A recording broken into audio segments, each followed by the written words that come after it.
എല്ലാവർക്കും നമ്മുടെ ഇന്നത്തെ ക്ലാസ്സിലേക്ക് സ്വാഗതം.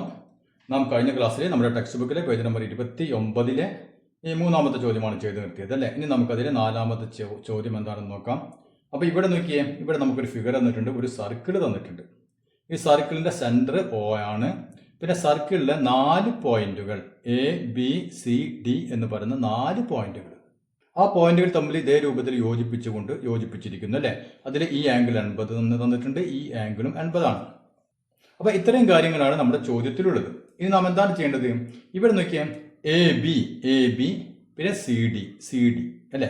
ഈ രണ്ട് വശങ്ങൾ, ഈ രണ്ട് വരകൾക്ക് ഒരേ നീളമാണ് എന്നാണ് ചോദിച്ചിട്ടുള്ളത്. അപ്പൊ ഇതാണ് നമ്മുടെ ഫിഗർ. ഇവിടെ നമുക്ക് ഈ രണ്ട് ആംഗിളുകൾ തന്നിട്ടുണ്ട്. ഈ പോയിന്റുകളെല്ലാം എന്തിലുള്ളതാണ്? ഈ സർക്കിളിലുള്ള പോയിന്റുകളാണ്. അതിന്റെ സെന്റർ O ആണെന്ന് പറഞ്ഞിട്ടുണ്ട്. നമ്മോട് ചോദിച്ചിട്ടുള്ളത് എ ബിക്കും സി ഡിക്കും ഒരേ നീളമാണോ? നീളമാണെങ്കിൽ എന്തുകൊണ്ട്? ഇതാണ് ചോദ്യം. നമ്മൾ ഇതെങ്ങനെ ചെയ്യും? ഇതിന് രണ്ടിനും ഒരേ നീളമാണോ എന്നാണ് ചോദ്യം അല്ലേ. അപ്പൊ നമുക്ക് ചോദ്യം കാണുമ്പോൾ വലിയ ചോദ്യമായിട്ട് തോന്നും. അപ്പൊ ഇവിടെ നാം എന്ത് ചെയ്താൽ മതി? നാം മുമ്പ് ചെയ്ത ചോദ്യങ്ങളൊക്കെ പെട്ടെന്ന് ഓർമ്മ വരുന്നുണ്ടാവും അല്ലേ. നാം എന്ത് ചെയ്യണം? ഇതിന് രണ്ടിനും ഒരേ നീളമാണെന്ന് നമ്മൾ തെളിയിക്കണമെങ്കിൽ, പ്രൂവ് ചെയ്യണം. നമുക്ക് എന്ത് ചെയ്താൽ മതി? ഇവിടെ നമുക്ക് രണ്ട് ത്രികോണങ്ങൾ കിട്ടുന്നുണ്ട് അല്ലെ. ഈ രണ്ട് ത്രികോണങ്ങളും ഈക്വൽ ട്രയാങ്കിൾസ് ആണെങ്കിൽ നമുക്ക് എന്ത് പറയാം? ഈ രണ്ട് വശങ്ങളും ഈക്വൽ ആണെന്ന് പറയാം അല്ലെ. അപ്പൊ അത്രയുള്ള കാര്യം. നാം എന്ത് ചെയ്താൽ മതി? ഈ രണ്ട് ത്രികോണങ്ങളും ഈക്വൽ ട്രയാങ്കിൾസ് ആണ് എന്ന് നമുക്ക് പ്രൂവ് ചെയ്യണം അല്ലെ. അപ്പൊ നമ്മൾ പ്രൂവ് ചെയ്യാൻ എന്ത് വേണം? പ്രൂവ് ചെയ്യാൻ നമ്മൾ പല കാര്യങ്ങൾ പഠിച്ചു. എന്താണ്? 3 സൈഡുകൾ ഈക്വൽ ആയി കഴിഞ്ഞാൽ അല്ലെ, സൈഡ് 3 സൈഡുകൾ ഈക്വൽ ആയി കഴിഞ്ഞാൽ അത് ഈക്വൽ ട്രയാങ്കിൾസ് ആണെന്ന് പറയാം. പിന്നെ നമ്മൾ എന്ത് പഠിച്ചു? രണ്ടാമത് സൈഡും അതിന്റെ രണ്ട് അറ്റത്തുള്ള രണ്ട് കോണുകളും അല്ലെ, അതായത് ASA. ഒരു സൈഡ് അതിന്റെ രണ്ടറ്റത്തുള്ള ആംഗിളുകൾ ഈക്വൽ ആയി കഴിഞ്ഞാൽ നമുക്ക് എന്ത് പറയാം? ഈക്വൽ ട്രയാങ്കിൾസ് ആണെന്ന് പറയാം അല്ലെ. അതല്ലെങ്കിലോ സൈഡ് ആംഗിള് സൈഡ് അല്ലെ, അതായത് രണ്ട് സൈഡുകൾ അതിനിടയിലുള്ള കോണം ഈക്വൽ ആയി കഴിഞ്ഞാൽ നമുക്ക് എന്ത് പറയാം? അത് ഈക്വൽ ട്രയാങ്കിൾ ആണെന്ന് പറയാം അല്ലെ. അപ്പൊ നമുക്ക് ഇവിടെ എങ്ങനെയാണ് പ്രൂവ് ചെയ്യാൻ പറ്റുമെന്ന് നോക്കിയേ. ഇവിടെ നമുക്ക് രണ്ട് ആംഗിളുകൾ അല്ലെ, ആദ്യം നമുക്കൊരു പഠിക്കാം. ഈ രണ്ട് ട്രയാങ്കിളുകൾ ഒന്ന് പരിഗണിക്കാം. അപ്പൊ ഇതാ നമുക്ക് consider triangle ABO and triangle DCO അല്ലെ. ABO ഈ ട്രയാങ്കിളും DCO ഈ ട്രയാങ്കിളും നമ്മൾ പരിഗണിക്കുകയാണെങ്കിൽ നമുക്കെന്ത് പറയാൻ പറ്റും? ഈ ആംഗിളുകൾ ഈക്വൽ ആണെന്ന് പറഞ്ഞിട്ടുണ്ട് അല്ലെ. അപ്പൊ നമുക്ക് ഒരേ ആംഗിളുകൾ കിട്ടി. ഓക്കെ, ഇനി നമുക്ക് ഏതെങ്കിലും സൈഡുകൾ കിട്ടണം. ഇപ്പൊ ഈ സൈഡ് എടുത്തു വിചാരിക്കാം. AO എന്ന് പറഞ്ഞ സൈഡ് എടുത്തു. AO ഈക്വൽ ടു, ഇനി ഇതിന് ഈക്വൽ ആയ ഏതെങ്കിലും സൈഡ് വേണം അല്ലെ. അപ്പൊ ഏതായിരിക്കും സൈഡ്? ഇവിടെ രണ്ട് സൈഡ്, ഇവിടെ ഒന്ന് OD എന്ന് പറഞ്ഞ സൈഡ് ഉണ്ട്, OC എന്ന് പറഞ്ഞ സൈഡ് ഉണ്ട്, DC എന്ന് പറഞ്ഞ സൈഡ് ഉണ്ട് അല്ലെ. അപ്പൊ DCയും ഇതും ഈക്വൽ ആവണോ എന്നാണ് നമ്മളോട് ചോദിച്ചിട്ടുള്ളത്. അപ്പൊ നമുക്ക് അതുമ്പോൾ തൊടാൻ പറ്റില്ല. പിന്നെന്താണ്? ഈ രണ്ട് സൈഡുകൾ അല്ലെ. അപ്പൊ ഇത് എന്തിന് ഈക്വൽ ആയിരിക്കും? നമുക്ക് ഈ സൈഡ്, ഈ ത്രികോണത്തിലെ ഏത് സൈഡിന് ഈക്വൽ ആയിരിക്കും? നമുക്കറിയാം ഇതൊരു സർക്കിൾ ആണ് അല്ലെ. സർക്കിളിന്റെ സെന്റർ ആണ് O. അങ്ങനെയാണെങ്കിൽ AO എന്ന് പറഞ്ഞ എന്താണ്? അല്ലെങ്കിൽ OA എന്ന് പറഞ്ഞ എന്താണ്? ഈ സർക്കിളിന്റെ റേഡിയസ് ആണ് അല്ലെ, ആരമാണ്. OC എന്ന് പറഞ്ഞാലോ അതും ആരമാണ് അല്ലെ. OD എന്ന് പറഞ്ഞാലോ അതും റേഡിയസ് ആണ്. OB എന്ന് പറഞ്ഞാലോ അതും റേഡിയസ് ആണ് അല്ലെ. അപ്പൊ നമുക്കറിയാം ഒരു സർക്കിളിലെ ആരങ്ങൾക്ക് അല്ലെങ്കിൽ റേഡിയസുകൾക്ക് ഒരേ നീളമായിരിക്കും ആണല്ലോ. അങ്ങനെയാണെങ്കിൽ AO എന്ന് പറഞ്ഞ വശവും ഇനി ഈ ത്രികോണത്തിലെ OD അല്ലെ, അപ്പൊ അല്ലെങ്കിൽ DO എന്ന് പറഞ്ഞ വശം എന്തായിരിക്കും? ഈക്വൽ ആയിരിക്കും. മനസ്സിലായല്ലോ. അപ്പൊ AO is equal to DO. അതല്ലെങ്കിൽ നമുക്ക് AO is equal to OC എന്ന് വേണമെങ്കിൽ എഴുതാം അല്ലെ, അതും റേഡിയസ് തന്നെയാണ്. അപ്പൊ നമുക്ക് എങ്ങനെ വേണമെങ്കിലും എഴുതാം. അപ്പൊ ഇവിടെ OA is equal to O അല്ലെങ്കിൽ DO എന്ന് എഴുതി. എന്താണ് ഇതിന്റെ കാരണം? റേഡിയസ് ഓഫ് സെയിം സർക്കിൾ അല്ലെ. അപ്പൊ അതിന്റെ റീസൺ എഴുതാം.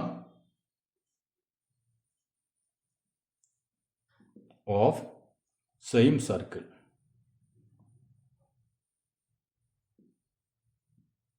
അതായത് ഒരേ സർക്കിളിന്റെ റേഡിയസുകളാണ് ഇത് രണ്ടും. അപ്പൊ അത് കഴിഞ്ഞു. ഇനി നമുക്ക് അടുത്ത വശം നോക്കിയാൽ ഈ വശത്തെ പിടിക്കാം. BO ഇസ് ഈക്വൽ ടു, നമ്മൾ എടുക്കാത്ത വശം DO നമ്മൾ എടുത്താണ് അല്ലെ. നമുക്ക് OC എന്ന് പറയുന്ന വശം എടുക്കാം. OC അല്ലെങ്കിൽ CO അല്ലെ. ആ വശം എടുത്തു. ഇസ് ഈക്വൽ ടു എന്താണ് റീസൺ? ഇതന്നെ അല്ലെ, റേഡിയസ് ഓഫ് സെയിം സർക്കിൾ. അതായത് ഒരേ വൃത്തത്തിലെ ആരങ്ങളാണ് ഇത് രണ്ടും. അപ്പൊ നമുക്ക് രണ്ട് വശങ്ങൾ ഈ വശവും ഈ വശവും ഈക്വല്, ഈ വശവും ഈ വശവും ഈക്വൽ അല്ലെ. അതിനിടയിലുള്ള ആംഗിൾ ഈക്വൽ ആണെന്ന് ചോദ്യത്തിൽ തന്നെ ഉണ്ടല്ലോ. അപ്പൊ angle A O B equal to angle D O C.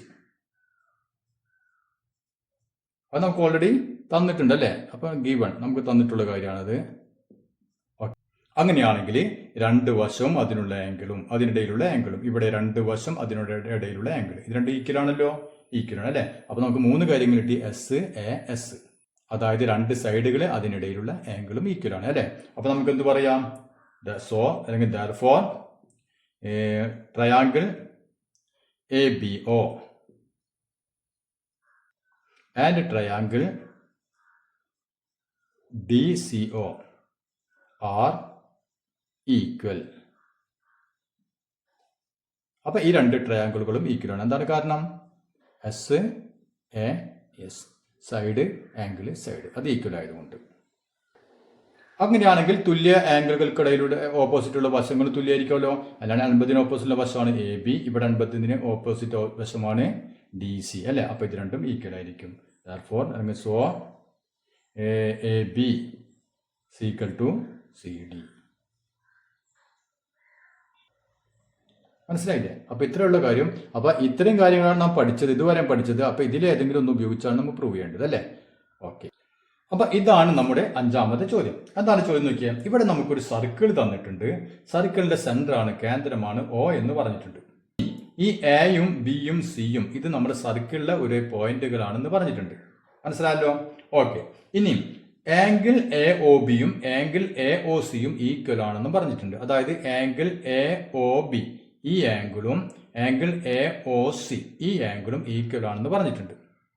അപ്പൊ ഇത്രയും കാര്യങ്ങളാണ് നമ്മളോട് പറഞ്ഞിട്ടുള്ളത്. ഇനി നമ്മൾ എന്ത് ചെയ്യണം, എ ബിക്കും എ സിക്കും ഒരേ നീളമാണോ, എന്തുകൊണ്ട്, ഇതാണ് ചോദ്യം. അപ്പോൾ എ ബിക്കും എ സിക്കും ഒരേ നീളമാണോ, നീളമാണെങ്കിൽ എന്തുകൊണ്ട് അല്ലേ.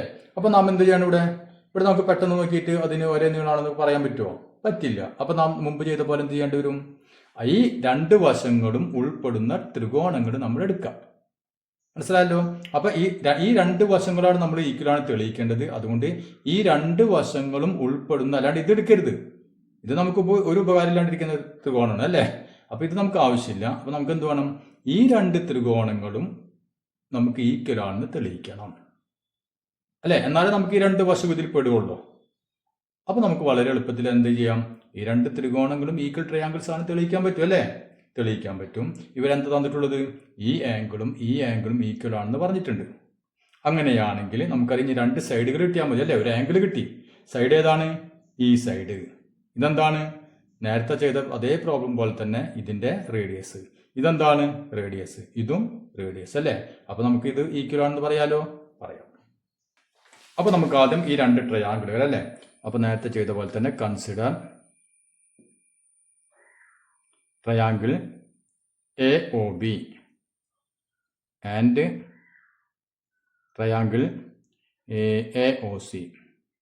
അപ്പൊ എ ഒ ബിയും ഈ ത്രികോണം എ ഒ സിയും നമ്മൾ പരിഗണിക്കുന്നു. അത് പരിഗണിക്കാൻ കാരണം എന്താണ്, ഈ രണ്ട് ട്രയാങ്കിൾ എടുക്കാൻ കാരണം ഞാൻ പറഞ്ഞല്ലോ, നമുക്ക് ഈ രണ്ട് വശങ്ങളാണ് ഈക്വലാണ് തെളിയിക്കേണ്ടത്. അതുകൊണ്ടാണ് നമ്മൾ ഈ രണ്ട് ത്രികോണങ്ങൾ എടുത്തത്. ഓക്കെ, ഇനി നമുക്ക് ഇത് രണ്ടും ഈക്വലാണെന്ന് പ്രൂവ് ചെയ്യണം അല്ലേ. അങ്ങനെയാണെങ്കിൽ നമുക്ക് ആദ്യം എന്ത് ചെയ്യാം, ഓരോ വശത്തിനെ പിടിക്കാം അല്ലേ. ഇപ്പോൾ ഇവിടെ നോക്കിയാൽ ഒ ബി എന്ന് പറഞ്ഞ വശം എടുത്തു. ഒ ബി ഈക്വൽ ടു ഈ ത്രികോണത്തിലെ ഇത് ഏതെങ്കിലും ഒരു വശം അല്ലേ. അപ്പൊ നമുക്ക് ഈ വശം എടുക്കാം, ഈ വശം എടുക്കാം. എന്താണ്, എല്ലാതും അതിന്റെ റേഡിയസുകളാണ് അല്ലേ. അപ്പൊ നമുക്ക് O B equal to O C. O C എന്താണ് കാരണം, ഇതിന്റെ റേഡിയസ് അല്ലേ. അപ്പൊ റേഡിയസ് ഓഫ് സെയിം സർക്കിൾ.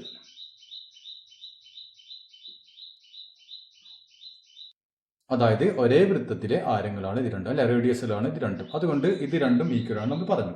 ഇനി നമുക്ക് അടുത്ത വശം നോക്കിയാൽ എ ഒ അല്ലെ. ഈ ത്രികോണത്തിന്റെ ഒരു വശമാണ്, അടുത്തൊരു വശമാണ് എ ഒ എന്ന് പറഞ്ഞത്. എ ഒ ഈക്വൽ ടു നോക്കിയേ, ഇവിടെ എ ഒ എന്ന് പറഞ്ഞത് ഈ ത്രികോണത്തിന്റെ വശമാണ് അല്ലെ, രണ്ടിനും കോമൺ ആയിട്ടുള്ള വശമാണ് എ ഒ. അപ്പൊ A O equal to A O. അപ്പൊ രണ്ട് വശങ്ങൾ നമുക്ക് കിട്ടി, ഈക്വൽ ആണെന്ന് കിട്ടി. ഇനി ഇതിനുള്ളിൽ ഒരു ആംഗിളുകൾ ഉണ്ടല്ലോ അല്ലെ. ആ ആംഗിള് നമ്മളോട് ചോദ്യത്തിൽ തന്നെ ഉണ്ട്, എന്താണ്, അത് ഈക്വൽ ആണെന്ന് പറഞ്ഞിട്ടുണ്ട് അല്ലെ.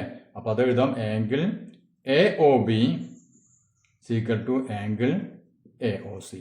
ഇത് രണ്ടും ഈക്വൽ ആണ്. നമ്മുടെ ചോദ്യത്തിൽ തന്നെ ഉണ്ട് അല്ലേ, അതുകൊണ്ട് ഗിവൺ നമുക്ക് തന്നിട്ടുണ്ട്.